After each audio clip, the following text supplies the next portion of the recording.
চারদিকে বন্যা, ঝড় তুফান, ঘরের মধ্যে দুইটা বাচ্চা, মার বাবা। মহিলা মা তাকাইয়া দেখে ঘরের মধ্যে আস্তে আস্তে পানি বাড়তেছে। পানি বাড়তে বাড়তে এক পর্যায়ে হাঁটুর সমান, এক পর্যায়ে গিয়া কোমর সমান পানি চলে আসছে। এক পর্যায়ে পানি গিয়া বুক বরাবর। বড় বাচ্চাটা মায়ের কুলের মধ্যে। মা ডাক দিয়া বলো, স্বামী এই বাচ্চাটারে কুলের মধ্যে রাখতে পারি না, এত বন্যার ঢেউ সহ্য করতে পারি না রে স্বামী। স্বামী এবার ডাক দিয়া বলো, বিবি আমার কোলের মধ্যেই বড় বাচ্চাটা দাও। বিবি ডাক দিয়া বলো, স্বামী দুইটা বাচ্চা আপনার কোলের মধ্যে রাখেন, আমি একটা বাচ্চাও নিতে পারবো না। হঠাৎ করে এত জোরে একটা ঢেউ আসলো, মা ওই ঢেউয়ের সাথে কোথায় জানি চলে গেছে। কুলের মধ্যে বড় বাচ্চা, ছোট বাচ্চা, দুইটা বাচ্চা বাবাই নিয়ে দাঁড়াইয়া আছে। বড় বাচ্চাটা বাবার কাঁধের মধ্যে। বড় বাচ্চাটা ডাক দিয়া বলে, আব্বু চারদিকে বড় তুফান, চারদিকে বন্যার ঢেউ, তুমি আমাদেরকে ছেড়ে দিও না রে বাবা।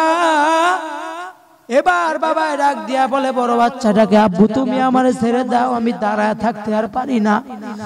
বাচ্চাটা ডাক দিয়া বলে, আব্বু মরে যাব, মরে যাব। বাড়ি ঘর গুলা কেমন জানো পানির সাথে ঢেউ দিয়া দিয়া দিয়া দিয়া কোথায় জানি চলে যায়।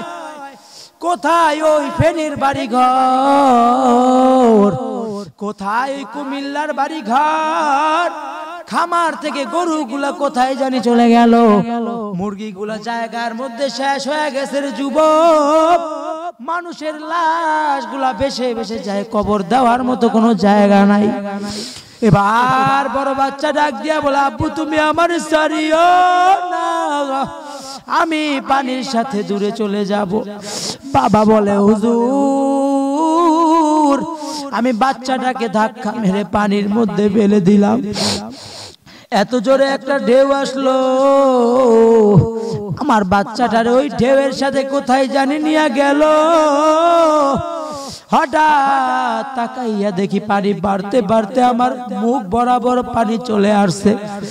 আমি আর দাঁড়াইয়া থাকতে পারি না। তাকাইয়া দেখি ছোট বাচ্চাটা আমার কাঁধের মধ্যে।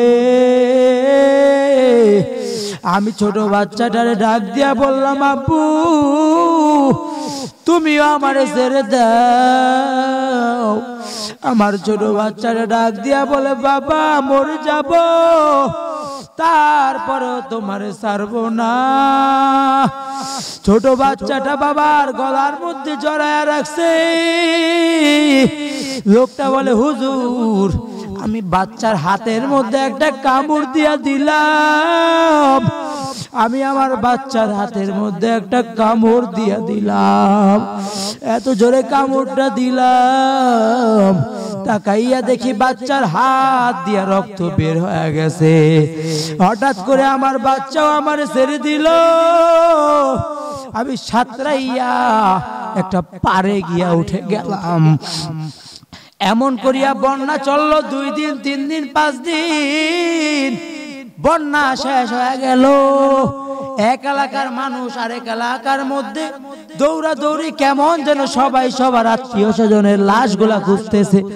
হঠাৎ করে তাকাইয়া দেখি একটা ছোট বাচ্চা ধান ক্ষেতের মধ্যে পড়ে আছে। ওই ছোট বাচ্চাটারে লইয়া আমরা যখন নাক মুখে মাটি দেখা যায়, কাদাগুলা পরিষ্কার করতেছি, আল্লাহর কি কুদরত! হঠাৎ করে তাকাইয়া দেখি ওই বাচ্চাটা ওয়া ওয়া করে কান্না আরম্ভ করে দিয়ে